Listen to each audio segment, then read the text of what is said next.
This video is old and it sucks.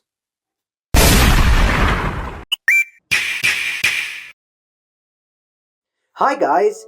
It definitely has not been a while since our last episode. Regardless, after looking back on some of the older episodes we've done, I came to the realization that I kinda miss doing this stuff like I used to. Also, these videos just outright suck, especially the early ones. Speaking of the older episodes, I feel like I should revisit one of my old reviews. Not just because it's old and you should not watch it, but also because my opinions have changed, and so has the media in question. So you read the title, you know what we're doing. Time to look back on one of the shows that led to the creation of the object show community, Inanimate Insanity. Let's not waste any time and get to it. Inanimate Insanity is a show created by Adam Katz, or mainly known as Animation Epic. It's a show heavily inspired by BFDI, Survivor, and Total Drama Island, where inanimate objects compete in all kinds of challenges to win a $1 million. That's the main concept of the show's premise, though as the show goes on, the story becomes a lot more three-dimensional and serious. So let's go over how the first 3 seasons really established this concept. The first season of II is really simplistic. The competition is the main focal point of the plot to go forward. Obviously, in its early days, the show did not look good at all, but it definitely looked better than this. For its lack of quality, it definitely delivers on its humor, and could call this as the funniest season of them all. This season is a perfect reflection of what early YouTube was like. Edgy!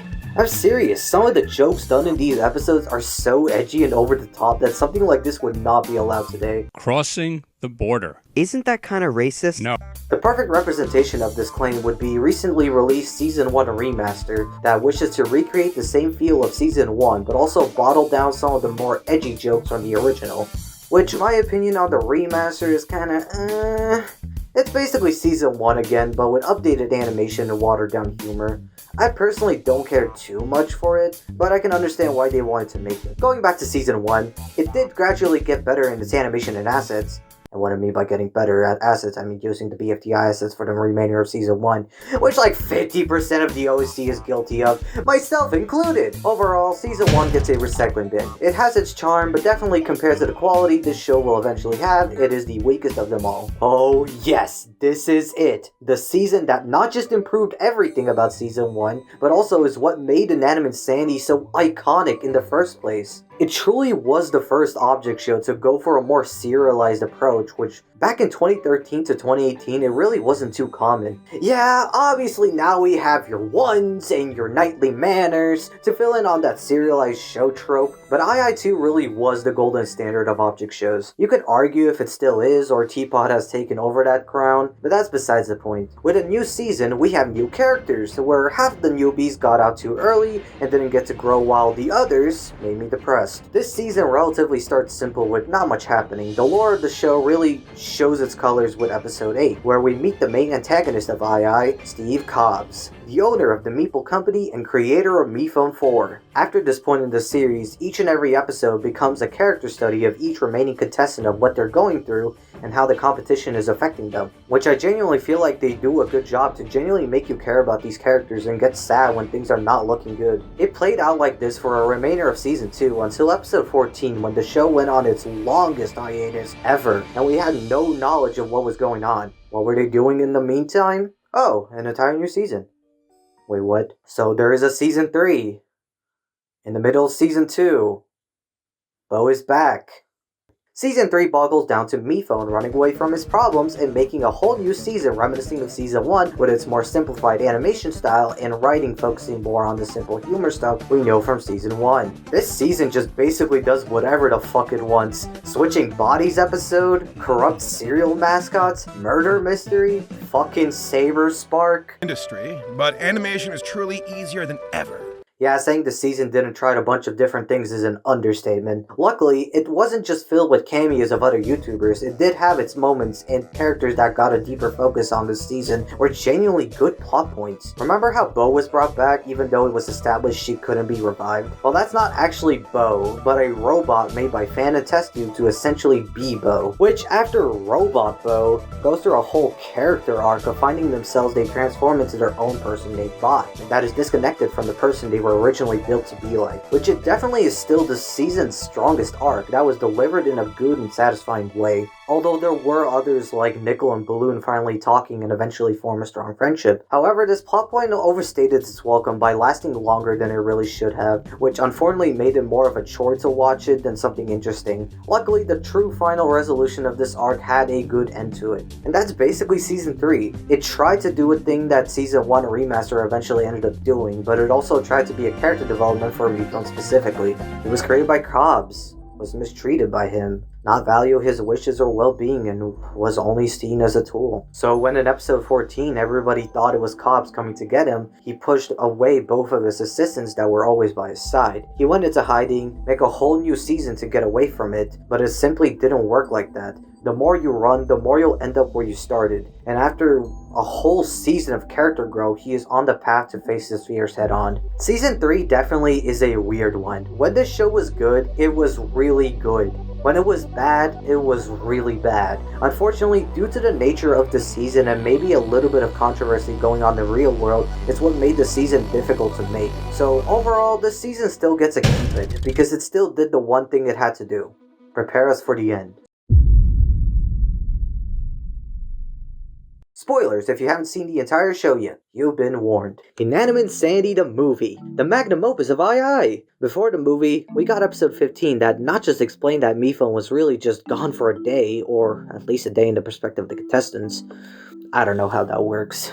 After a little Truth or Dare challenge hosted by Taco, everyone shares their deepest insecurities of what's been bothering them throughout the show. And after episode 15, we officially move on to the actual Inanimate Insanity movie. We start with a little backstory of Fan's egg and what happened to the other one mentioned in episode 14. As the two finalists, Suitcase and Knife, head back to Hotel OJ and reuniting with the other contestants before their final challenge, where they met with some personal issues for them. Knife with coming with the terms of his past, and Suitcase dealing with how the others, like Balloon and Nickel, have grown and become friends without her presence, which it makes her feel not included with the others. But we have no time to focus on their emotional baggage, because mysteriously contestants are practically dying one by one with no way of recovering them. Realizing this must be Cobbs pulling the strings, Suitcase and Knife are given their final challenge to stop Cobbs. Taking the air balloon from episode 8, they head out to Meeple headquarters to stop Cobbs once and for all. Once they've reached the destination, we come to the biggest plot twist in Object Show history. It's so perfect, I just have to play this scene for you guys. See, Mifune didn't just make the show, he made you.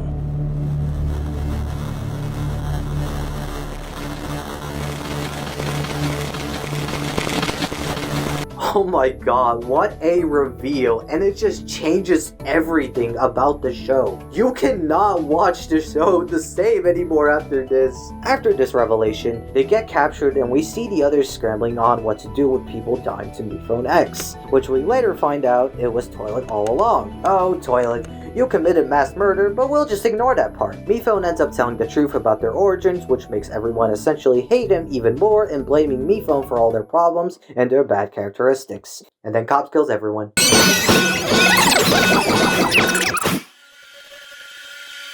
After Suitcase and Knife get broken out of their cell and forced to fight each other by Cobbs, it ends up being a trap to distract Cobbs just long enough so Toilet can disconnect everyone from the core. And everything is erased. Nothing of what we once knew is left. Mifune, all alone, gets picked up by Cobbs, and that's the end. Is what I would be saying if this hadn't had a third act. All the contestants are alive inside Mifune, and we actually get to see the real box, which that means they've literally done a whole competition with a corpse. Never mind, they're all sick bastards. After realizing how to get out by going through this course and reaching this finish before the red line touches you, which will delete you forever, the contestants take this chance and run through the course as everyone is able to face their insecurities. Through the course, we only have two left, Knife and Marshmallow, which Marshmallow gets herself stuck, and Knife sacrifices himself to save her after so many times in the past, killing her. Wow, how touching. What is happening on the outside? After all the fighting is done, all the contestants are brought back. Aw yeah, this is some endgame shit right here. Contestants versus Cobbs? Oh man, our fight will be legendary! I don't remember it blinking. Oh, maybe that's because it doesn't. That was disappointing. Yeah, I initially did not like the exact ending of this confrontation. I guess I was hoping for a more climactic fight scene, but thinking about it, this is the most Inanimate Insanity ending they could have possibly ended with. Oh yeah, Knife is a ghost now, so, and then sing a song! The end. And that was Inanimate Insanity 2. It definitely still holds up to this day for having a lot of foreshadowing for major reveals, but things like a whole season in between episodes of a already ongoing season makes the first watch of new viewers really confusing, and that's my main gripe with it. Don't get me wrong, the way they made Season 3 really important to the plot is really well done, but just how it is compacted together makes it feel a bit messy for new viewers. But Inanimate Insanity 2 gets a definite give it. After BFDI came out and gained traction, II really redefined what can be done with the concept when you add more care and thought into your show. Not dumping on BFDI, it is really good for its own reasons, and the OSC would not even exist without it. But II2 definitely was the stepping stone for other serialized object shows to become a reality. The same goes for Project Breakout. One of the reasons why this show exists, or why I'm even an animator in the first place, is because of Animation Epic, and the impact Inanimate Insanity had on me and so many young artists across the globe. And that aspect will never change.